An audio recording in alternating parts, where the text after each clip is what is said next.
Mom, after Tori Bowie's death, you were very quiet, but why?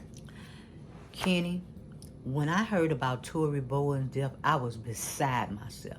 And it brought back some horrible memories. What memory was that? Well, I was once in Tory Bowie's shoes. Tory Bowie died of preeclampsia. Preeclampsia is a serious condition that mostly black African Americans have. I mean, any woman can have preeclampsia, but we tend to have it more. We seem to be at higher risk due to medical conditions such as diabetes, such as being obese, such as environmental stress. And when I heard about her death, I was heartbroken. But something came back to me, and I just never did tell you.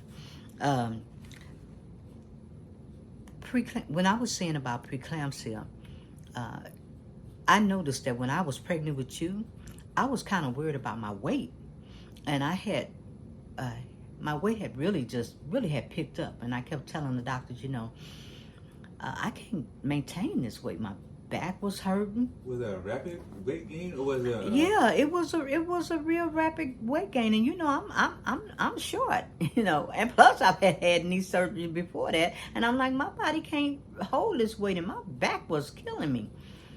So, thinking back, I remember I was in the kitchen, and I was looking out the window, and I thought, my head is killing me. I don't have headaches. Kenny, you've never heard me complain about headaches, have you? No. I don't have headaches, and I don't get, well, I'm glad it's something I don't get, because I've had quite a lot of other things. But anyway, my head was hurting so bad, and then I noticed I had this terrible pain underneath my rib cage. And I thought, this is terrible. But when I thought about it, I have had my gallbladder removed at the age of 17 years old. And so when I go, I thought, I better get out of here, because I think I'm in trouble. I really think I'm in trouble, and something's not right. I looked down at my feet. My feet looked like little elephant feet. My face was swollen. My hands were swollen. And like I said, my head was throbbing like 90 going east. I mean, and I could even hear my heart. It just seemed like it was just beating so rapidly. I go get over there to the hospital. And I thought, so I'm going to wait. I don't know how long I can wait, because I'm, just in terrible pain. So finally they get me up there to see a doctor. And I sit up there, and he examines me, and I was telling him my problem. Kenny, this man had the worst body language you could ever imagine. I'm like, you know what? I'm trying not to go off, but so many things, so much is happening to me. And I'm trying to focus on telling this doctor what's wrong, Now, he's looking at me. You could see the swelling, my big face, my feet. This doctor tells me, oh, you're going to be all right.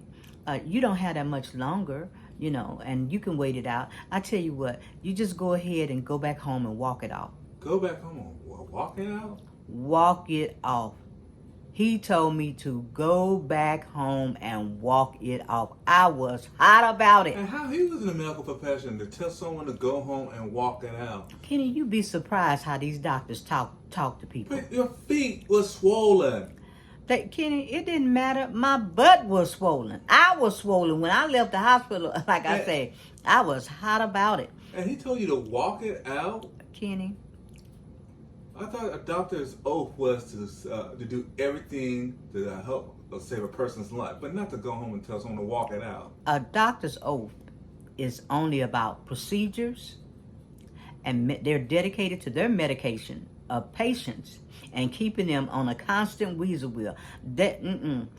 When I say that, they're linked really tight into the pharmaceutical. That's basically who runs it, because they have these codes, and in their codes, the code dictates to pay the doctors and them. They are not profit. They are not, for the patient. For the patient at all. Their profit is for them, because they've already been told and convinced that, oh, if the patients get any rights, they won't have no power. And a lot of it, I think a lot of doctors have tried to figure out why are certain doctors responding in a negative way toward patients. And a lot of it is just, their power. They feel like they will be diminished, if they can't make the decisions for the patient. I'm not going to walk in there and you're going to tell me what's best for me. We're not going to have a going to Jesus moment. Okay, I'm going to be coming in there with my boxing gloves, and I'm going to be sitting there trying to do everything I can to advocate for my life. Now, I knew I was in trouble, and he told me to walk it off. Walk it off. So why did it take this long for this condition to be famous? No, it's not. It's been around for years. So many women have died, and we're in 2023. And the number of women that have died in childbirth have increased 3 times its fold. Yes, it have. It has increased.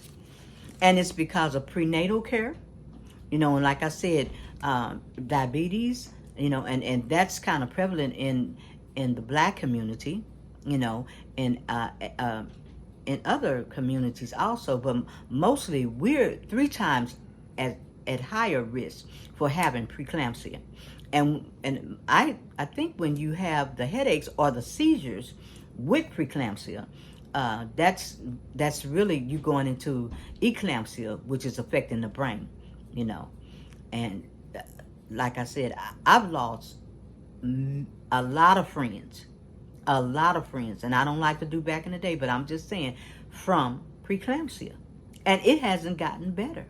And the doctors haven't gotten better, and their attitude ain't got better. Because you know what? It don't matter how much money you have.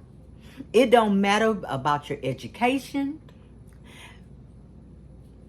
You're still not going to get the best medical treatment. There have been, I think recently it was an attorney and her husband or somebody, and they were in the news, and I think they got poor service. She described to them her condition, knew what was wrong, and they didn't give her the best treatment. As a matter of fact, Serena Williams also, yes, Serena Williams had preeclampsia, and she described to them what she had. I don't know if it was embolism or something, but it had to do with preeclampsia.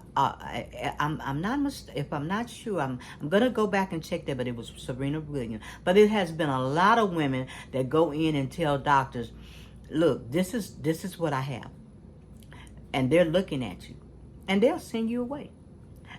Kenny, I got back home. And I said, if I have to get out of here and go to another hospital, I will. But I said, whatever happens, I'm going to do everything in my power to get this doctor up out of here. I mean, yes. And before the night was over, I ended up, and like I said, my blood pressure was, I think it was way past 140/90. It had hit the roof. I was sick. I was vomiting, every sign that you could have, I had it. And I couldn't believe that this man sent me back home and told me to walk it off. And I'm even fortunate today to even be sitting here talking to you, because by the time I got back to the hospital, I was dripping and drapping, leaking blood all over the place. That's right. I was bleeding. All hell had break loose. And you had a crown. And then finally, when they had to bring another doctor in, when he came in, the cord was around your neck. I mean, he was like, who did she come in? Who sent her back home? They told him who the doctor was, and he said, I cannot believe it. But Kenny, it has not stopped. And going back to the young lady that was an Olympia. See, they didn't even recognize her as being pregnant. That's the horrible thing. They didn't, But yeah, she was a famous Olympian. Tori Bowie, a famous Olympian. But the treatment that she got it was horrible. It was she died at home alone. The baby had crown, and I think she had was dealing with some mental issues also. Now Now that's under the radar. That right there. Because a lot of women, they have postpartum depression. Uh, a lot of things happen for us. They have mental issues, but those mental issues aren't addressed. If you have any type of mental issue, how are you going to be fit to take care of a baby or raise a baby? Or trust a doctor? Yeah. No. See, you have a lot of people, women, just people period, say, well, I trust the doctor. He'll do what's right. I don't.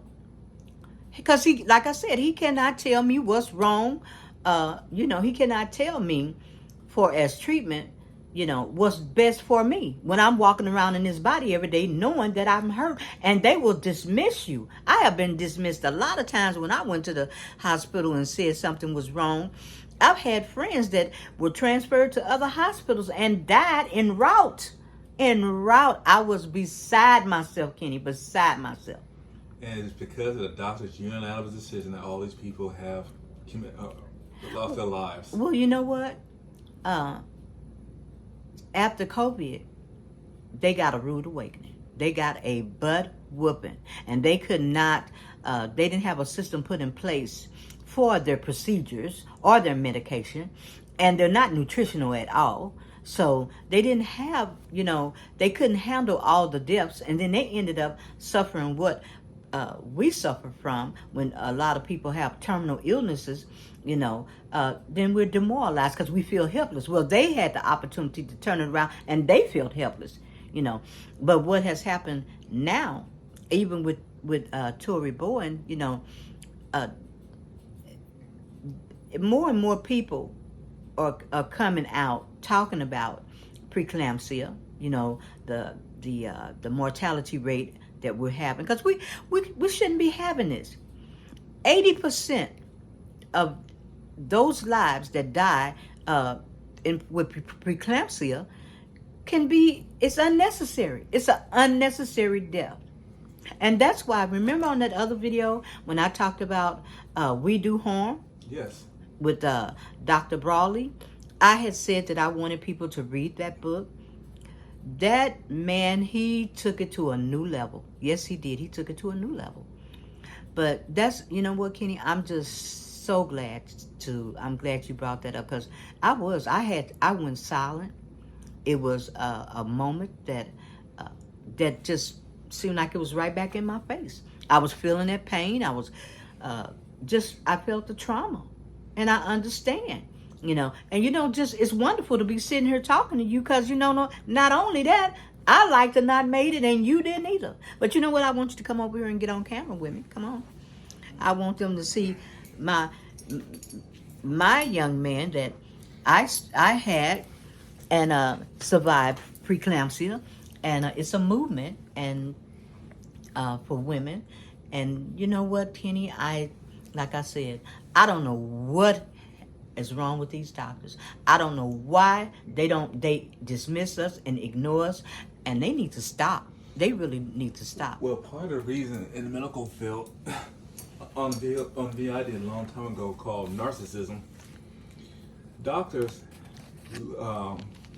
have a power trip. Mm-hmm. They want to play God. Yeah. And if they don't have this power trip, they go off. Now, anytime when a patient decides to stand up for themselves, they go ballistic, because the doctor feels like, I'm the doctor, you're the patient, be quiet. Well, like I said, I want everybody out there to know, and especially women that are pregnant, to really take good care of yourself. Get good prenatal care.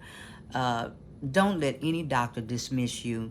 If they're not listening, it's called a second opinion. Get to another doctor as quick as possible.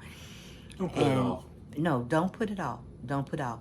And one of my girlfriends, she died in childbirth because she started off pretty much on the heavy side. She was pretty heavyweight, which brought in other complications as diabetes, and then kidney disease leaked in, because most people that have diabetes, I think 40% end up with chronic kidney disease. But also too, in our community, not to cut you off, the reason why, in the case of Tori, she died at home alone. Didn't she not trust the doctor? Because in our community, No, Tori didn't. She wanted to have her baby, I think by midwife. She did not. And see, that's another thing. She did not trust the doctors. And the person that was closest to her didn't even have a clue that she was having, any problems. Because I know she probably would have went there and stayed by her side, And that's something that's traumatizing to her and something that she have to live with.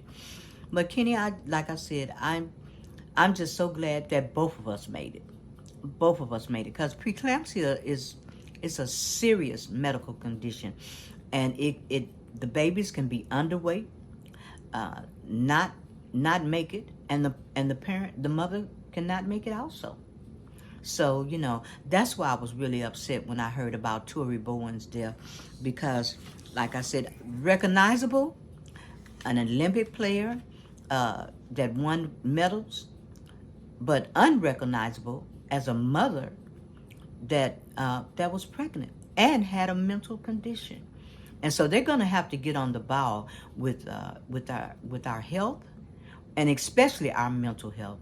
And that needs to not go under the radar, because our nation is just horrible with healthcare, and horrible recognizing the state that we're in.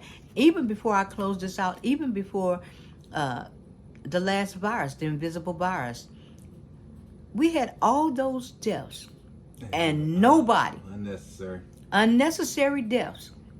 And even after all the unnecessary deaths, they did not really go into talking about grief. They never talked about grief. And grief is a process. And went on like nothing happened. Nothing happened. Kind of like business as usual. Yeah. But you know what, Kenny? I'm glad you asked me that. I'm glad I got the opportunity to talk about it. But it's also because in our community, we were kind of like the science projects, like Tuskegee. That's why we don't trust doctors, because with their science experience. Yeah. But I'm going to look in this camera and I'm going to say to everybody, when you go to the doctor, if you don't do but one thing, learn about your body. Don't let them dictate or call the shots on everything that has to be done. And if you don't understand, just like find somebody that do, or that can interpret the medical language for you. Get an interpreter. Yes, an interpreter. Get somebody to, be in there with you. But do not put your life in somebody else's hand. You fight for your life. You fight for every pill, because another thing, doctors add on, they never subtract.